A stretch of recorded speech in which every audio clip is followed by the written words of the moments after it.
Seigneur, ta parole est grande, elle demeure à jamais. Ta parole est infaillible, rien ne peut la supprimer. Bienvenue à vous, chers spectateurs, ainsi qu'à tous nos spectateurs dans le monde entier, dans un nouvel épisode de notre émission d'études quotidiennes Toute la Bible.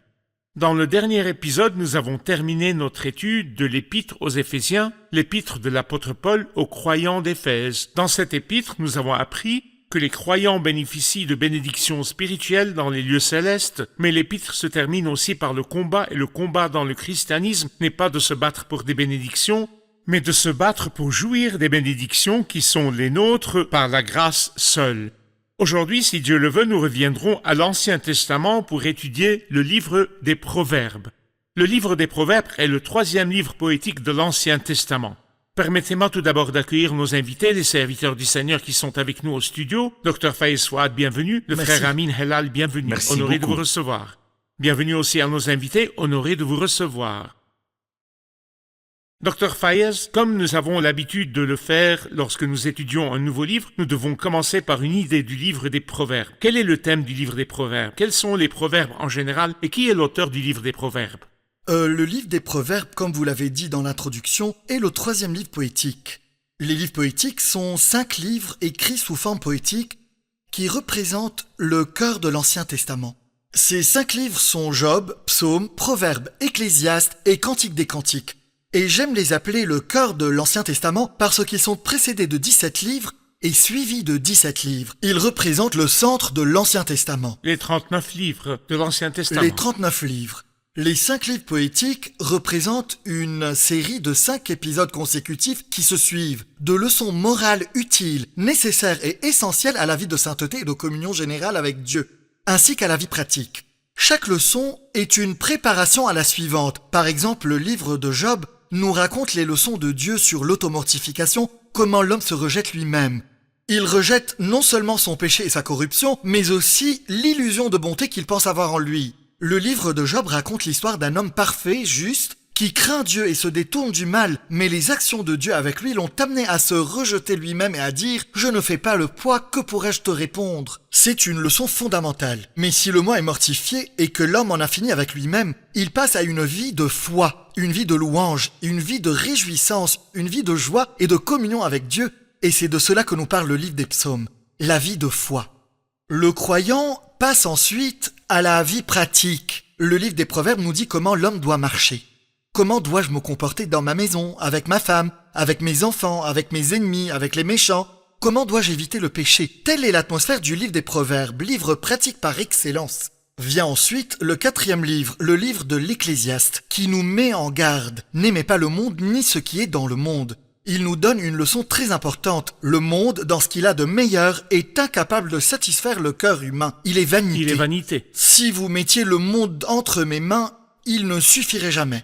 La dernière leçon du livre du Cantique des Cantiques est la joie indicible et glorieuse qui résulte de la communion avec l'époux, qui est la personne du Seigneur Jésus-Christ. Les 5 livres sont une série de 5 épisodes consécutifs de leçons pratiques essentielles à une vie de sainteté et de communion avec Dieu. Parfait. De belles paroles. Frère Amin, avant d'entrer dans l'étude du livre, nous avons besoin d'une division de ce livre, le livre des Proverbes. Le livre des Proverbes contient 31 chapitres, divisés en 7 parties.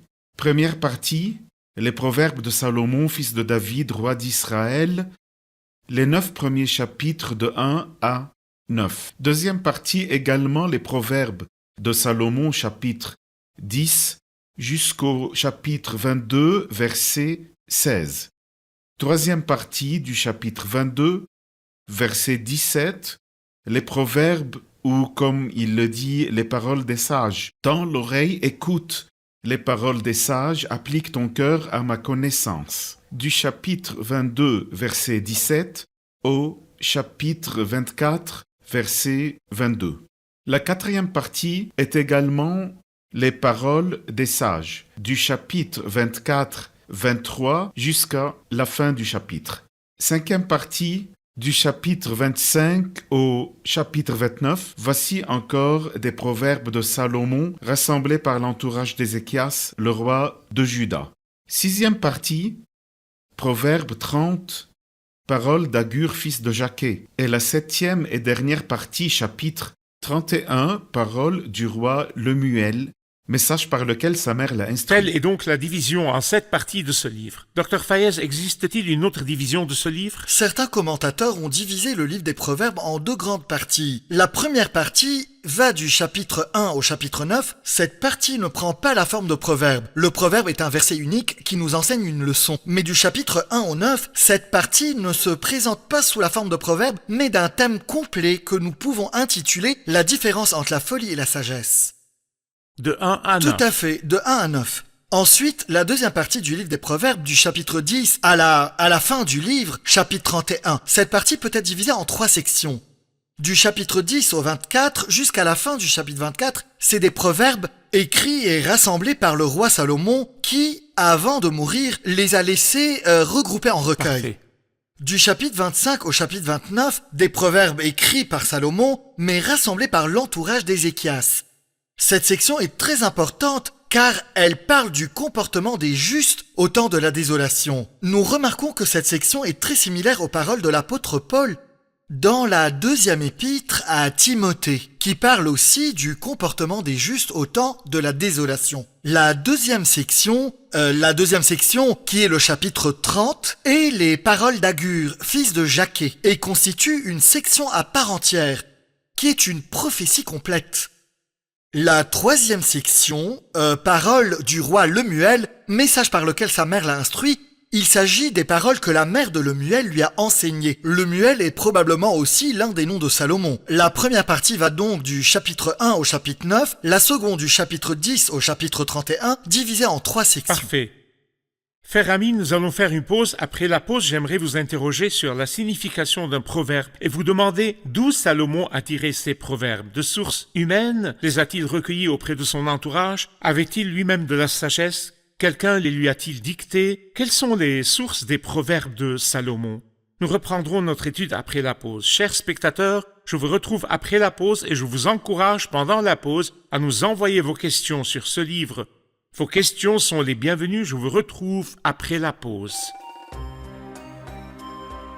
Si quelqu'un veut faire attention à son comportement, observer et comprendre les mystères de la vie et ses secrets, il doit être avec moi, car je suis là depuis l'éternité. Beaucoup ont vécu pour moi et m'ont cherché avec un grand intérêt, c'est pourquoi l'histoire a enregistré leur nom parmi les génies du temps. J'en ai assez dit sur moi.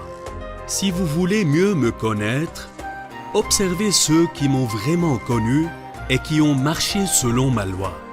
Vous les trouverez très distingués. Signature, la sagesse.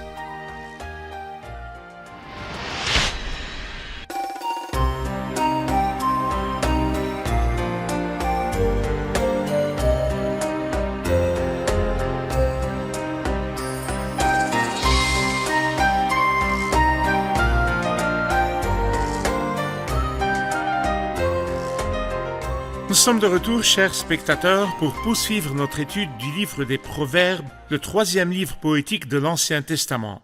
Frère Amin, je vous demandais avant la pause sur la signification d'un proverbe en général et sur les sources de Salomon pour écrire ce livre. En fait, un proverbe est une courte phrase qui exprime des significations profondes résultant d'une longue expérience de la vie.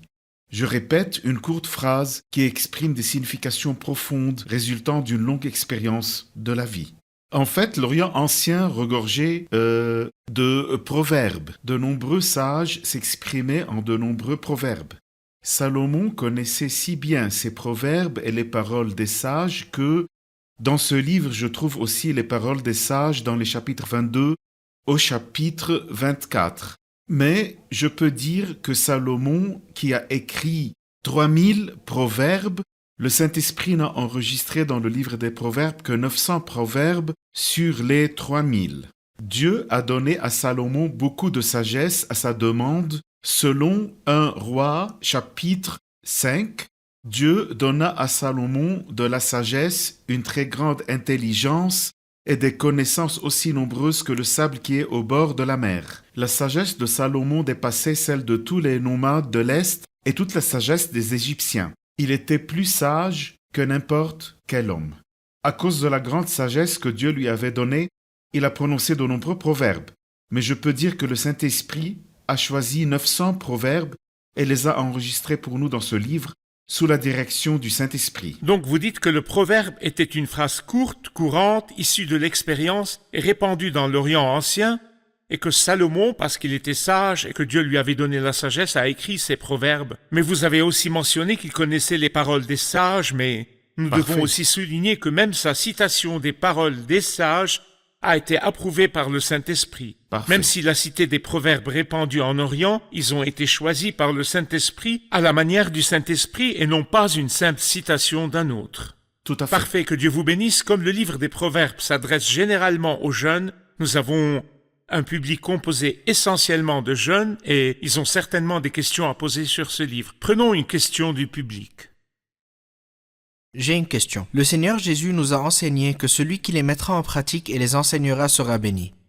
Ici, Salomon a prononcé de grandes paroles, de belles paroles et de beaux proverbes.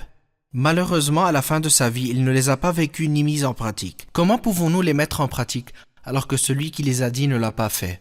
Une question importante. Le Seigneur Jésus a dit « Médecin, guéris-toi toi-même ». Salomon a donné des conseils, mais la Bible montre clairement qu'à la fin de sa vie, il ne les a pas mis en pratique. Que devrions-nous faire? Ce qui attire mon attention, c'est que Salomon a écrit 3 livres. Le livre des Proverbes, le livre de l'Ecclésiaste et le livre du Cantique des Cantiques. Ce qui est beau, c'est que le Saint-Esprit a utilisé chaque période de la vie de Salomon pour écrire un livre. Le livre du Cantique des Cantiques a probablement été écrit au début de la vie de Salomon, alors qu'il jouissait d'une forte communion avec Dieu, qu'il aimait et que Dieu l'aimait. C'est donc à cette époque qu'il a écrit le livre du Cantique des Cantiques, qui est considéré comme le lieu très saint des livres écrits par le roi Salomon. Quelque temps plus tard, lorsqu'il a grandi et atteint l'âge adulte et la maturité, il a écrit le livre des Proverbes, comme s'il conseillait aux générations des jeunes de les suivre. Le fait qu'il ne les ait pas suivis lui-même montre qu'il n'y a qu'un seul qui a pu les suivre, gardant les regards sur celui qui fait naître la foi et la mène à la perfection. Nous ne sommes pas tenus de suivre l'exemple de Salomon, nous sommes tenus de suivre l'exemple de celui qui fait naître la foi et la mène à la perfection, le Seigneur Jésus-Christ. Mais Dieu a utilisé la période de maturité et de force de Salomon pour écrire le livre des Proverbes et il a posé pour nous des principes célestes qui ne sont pas ceux de Salomon mais des principes du Saint-Esprit. Et nous devons obéir au Saint-Esprit. Après cela, ces femmes ont entraîné son cœur et il a adoré des dieux étrangers. Le Saint-Esprit a utilisé la période de l'échec de Salomon pour écrire le livre de l'Ecclésiaste. Le livre de l'Ecclésiaste est le livre de la sagesse humaine. L'homme pense avec son intellect. C'est pourquoi le Saint-Esprit a utilisé cette période pour nous écrire le livre de l'Ecclésiaste. Un homme confus qui pense sous le soleil et ne comprend pas les choses au-dessus du soleil, et Dieu a utilisé l'échec de Salomon pour écrire un livre très important. En l'étudiant, nous apprendrons des leçons très importantes. Le livre des Proverbes se situe donc à mi-chemin entre la jeunesse de Salomon et la fin de sa vie dans le livre de l'Ecclésiaste. Allez-y, Oui. frère Ramin. Je peux dire, arrêtez de placer votre confiance dans l'être humain, sa vie n'est qu'un souffle. Quand Salomon a écrit, il l'a fait par le Saint-Esprit. C'est poussé par le Saint-Esprit que des hommes ont parlé Le Saint-Esprit. de la part de Dieu. Et nous sommes tenus de lire le livre, de l'étudier et de le mettre en pratique. Le fait que Salomon se soit affaibli ou ait dévié indique la faiblesse humaine. Nos regards ne sont pas sur Salomon, mais sur le Seigneur Jésus, l'exemple parfait. Parfait. Frère Faès, j'ai une question à vous poser. Où trouvons-nous l'Évangile dans ce livre? Où trouvons-nous la bonne nouvelle de l'Évangile? Nous savons que l'Évangile, c'est que le Christ est mort pour nos péchés, qu'il a été enseveli et qu'il est ressuscité. Où trouvons-nous dans ce livre le message de l'Évangile? En fait, si nous considérons que le témoignage de Jésus est l'esprit de la prophétie, et que le principe de l'étude de la Bible est que si nous ne voyons pas le Christ à chaque page de la Sainte Bible, on ne sait pas bien lire la Bible et on n'est pas attentif.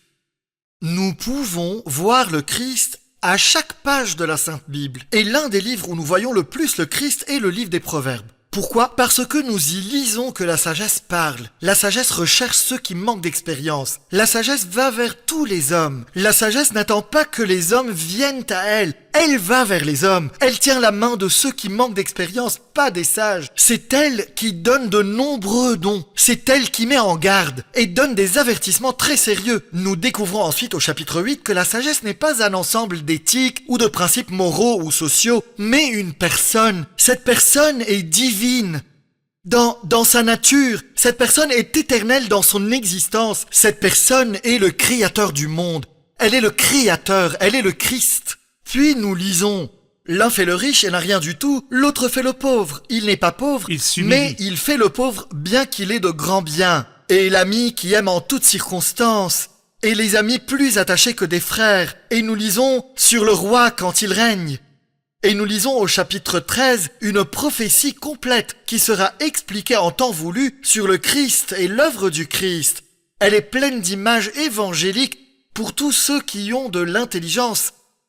Et comme le Christ l'a dit, il est écrit et il est aussi écrit. Parfait, très beau. Ainsi, chers spectateurs, dans ce livre et dans notre étude de ce livre, nous chercherons le Christ, car le Christ est le sujet de tous les livres de la Bible.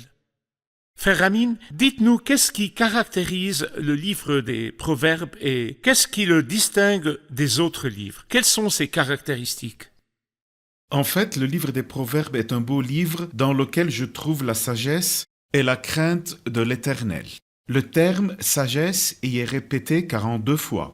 Comme nous le comprenons, la sagesse est la personne du Christ qui a dit dans Proverbe 8 « Moi, la sagesse, j'habite le discernement ».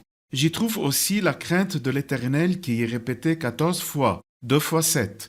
Comme pour dire, quand je relis les deux ensemble, la crainte de l'Éternel et la sagesse, celui qui craint l'Éternel est sage et celui qui ne craint pas l'Éternel manque d'expérience. Le livre des Proverbes est un livre merveilleux et magnifique, avec de nombreux proverbes. Je trouve qu'il n'y a pas de désaccord entre les proverbes qui ont été écrits et les idées scientifiques qui circulent. Par exemple, lorsqu'il dit « Garde ton cœur plus que toute autre chose, car de lui jaillissent les sources de la vie. » En d'autres termes, la vie est dirigée par le cœur. La vie physique. La vie spirituelle est dirigée par le cœur. Passons à l'aspect physique. Le scientifique Harvey, qui a découvert la circulation sanguine, a dit que c'est le cœur qui pompe le sang vers toutes les parties du corps. Le cœur est la source de ce sang ou le dirige vers toutes les cellules du corps. Il en va de même pour les choses spirituelles. Ces proverbes ne contredisent donc pas la science. Deuxièmement, le livre des Proverbes contient des principes très sublimes et très nobles. Beaucoup de livres dans le monde n'ont ni principe ni éthique. Troisièmement, dans le livre des Proverbes, je ne trouve aucune contradiction entre les proverbes. Les proverbes humains sont parfois contradictoires entre eux. Mais Salomon a écrit 900 proverbes dans ce beau livre sans aucune contradiction entre les proverbes. Parfait, parfait. Chers spectateurs, nous allons faire une pause puis continuer notre étude de l'introduction au livre des Proverbes. Je vous retrouve après la pause.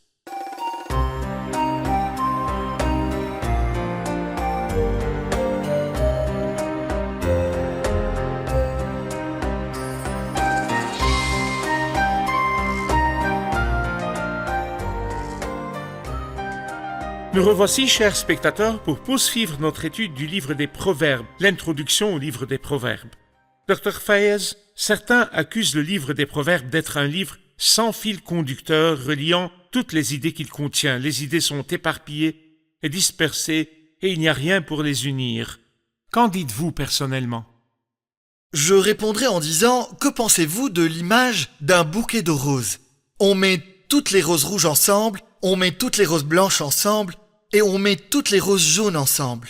C'est joli, mais que pensez-vous de les disperser? On prend une rose d'ici, Une rose de d'ici, là, à côté et d'une on en rose de fait là, beau un bouquet. assortiment. Que pensez-vous d'un jardin, de paysages que l'on voit dans les campagnes européennes, où l'on voit des parties qui sont plantées de choses, de fleurs vertes, etc. J'imagine que le livre des Proverbes est un jardin avec des roses dispersées, mais d'une manière très belle. Un jardin peint par un artiste. Toutes les roses rouges ne sont pas placées les unes à côté des autres. Nous lisons par exemple sur la paresse. Dans certains chapitres, nous lisons des choses qui nous mettent en garde contre la paresse et à côté, des choses qui nous encouragent à être diligents. Un jardin, un bosquet où l'on peut se promener. Il me fait prendre du repos dans des pâturages bien verts. Ils sont organisés avec une créativité divine. Pas seulement quelqu'un qui écrit et met les choses ensemble, mais ce qui confirme que c'est une chose divine. Comme l'a dit le frère Amin, on ne trouve jamais un proverbe contre un autre. Rassemblez les proverbes sur la paresse, par exemple, ou sur la diligence. Rassemblez-les et mettez-les l'un à côté de l'autre, et le résultat est un thème magnifique et complet. C'est quelque chose d'une extrême magnificence et beauté. En effet, Dr Fayez, je remarque que les versets sont courts et concis, mais pouvez-vous nous donner une idée de la structure linguistique, poétique des versets dans le livre des Proverbes? Bien sûr, le livre des Proverbes est écrit sous forme poétique. Et la poésie hébraïque n'est pas comme la poésie arabe qui repose sur la rime, les allégories, les métaphores et les figures de style, mais la poésie hébraïque repose sur l'imagerie. La poésie hébraïque est souvent composée de 2 moitiés par vers. 2 moitiés. La seconde moitié complète la première moitié ou y ajoute une idée, ou s'y oppose en montrant la beauté de la première moitié ou y ajoute une idée supplémentaire. C'est ce qu'on appelle le parallélisme. Les 2 moitiés sont parallèles. Le parallélisme peut être opposé, c'est-à-dire qu'une chose s'oppose à l'autre. Par exemple, la lumière des justes et la lampe des méchants. La lumière des justes brille joyeusement, tandis que la lampe des méchants s'éteint. Une idée s'oppose à l'autre, mais en fait ressortir la beauté. C'est le parallélisme. Un arrière-plan et une image brillante. Il peut s'agir aussi de synonymes qui soulignent le sens. Par exemple, les jugements pour les moqueurs et les coups pour les hommes stupides. C'est une idée complémentaire, mais elle est présentée par un parallélisme synonymique ou complémentaire. L'idée peut être complémentaire, c'est-à-dire que la première moitié donne une idée et la seconde la complète.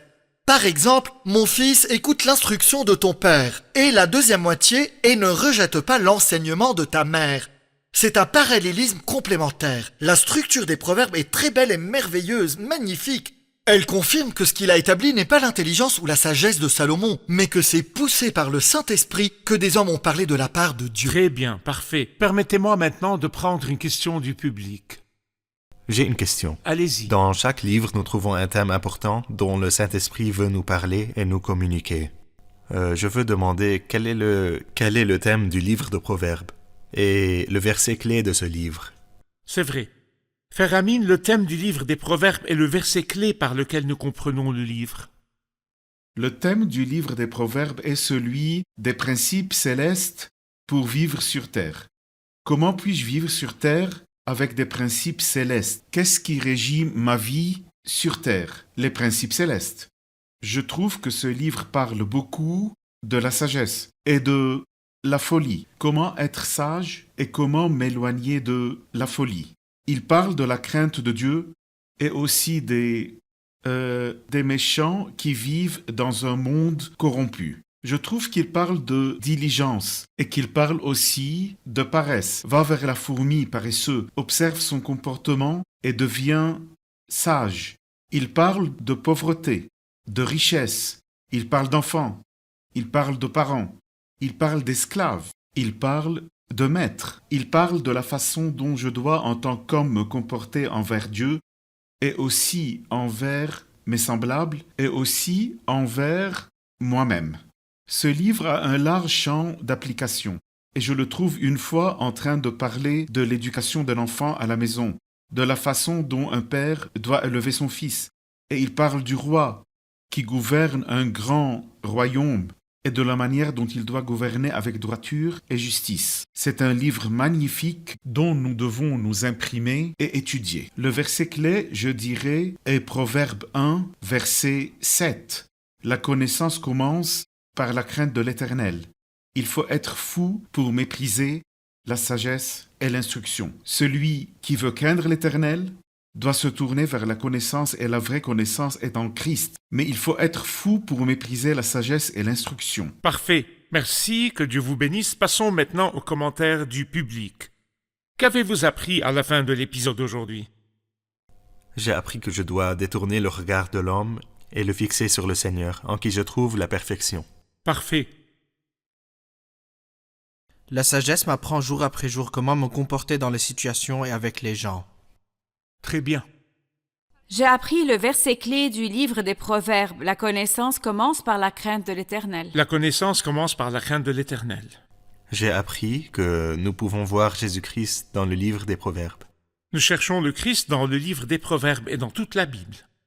Nous cherchons des principes nobles pour vivre sur terre. Les proverbes sont les principes célestes pour vivre sur terre. Parfait. L'homme qui craint Dieu est un homme sage. Et également, l'homme qui ne craint pas Dieu est insensé. Parfait. Merci, que Dieu vous bénisse. Merci, serviteurs du Seigneur. Nous poursuivrons notre étude dans le prochain épisode. Merci pour votre travail. Mon plaisir. Chers spectateurs, le Christ est le sujet de toute la Bible, car le témoignage de Jésus est l'esprit de la prophétie. Dans cette émission, nous cherchons le Christ dans chaque livre, chaque chapitre, chaque mot, et nous vous présentons le Christ. Le Christ est la sagesse. Le Christ pourvoit à tous vos besoins. Si vous cherchez la sagesse, elle n'est pas loin du Christ. Et si vous cherchez la valeur, elle n'est pas loin du Christ. Le Christ est la source de la sagesse, de la valeur, de la richesse et du bonheur, comme nous le découvrirons dans notre étude du livre des Proverbes. C'est pourquoi je vous encourage à vous joindre à nous dans l'étude dans les prochains jours à venir, à préparer votre Bible et à nous envoyer toutes vos questions et interrogations. Je vous revois dans le prochain épisode. Que le Seigneur soit avec vous.